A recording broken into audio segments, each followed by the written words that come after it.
नाही, त्यांनी जो प्रस्ताव टाकलेला आहे तो मला असं वाटतं त्याला काही वास्तविकते नाही आहे. आणि या प्रकारचे निशिकांत दुबेसारख्या व्यक्तीचे प्रस्ताव जर मंजूर होत असतील तर मग हुकुमशाही आलेली आहे पूर्ण, हेच आपण म्हणावं लागेल.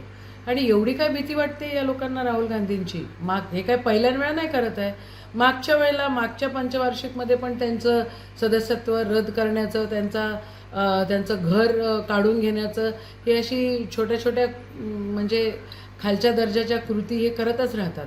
तुम्ही देशाला विकलेला आहे. आदरणीय राहुलजी गांधी विरोधी पक्षनेता हे सातत्याने सांगतायत.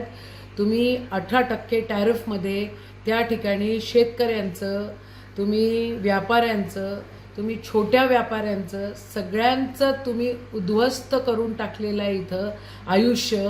आणि तुम्हाला जर प्रश्न विचारतायत तर तुम्ही सभागृहात येण्यासाठी त्या ठिकाणी तुमच्यामध्ये हिंमत नाही आहे.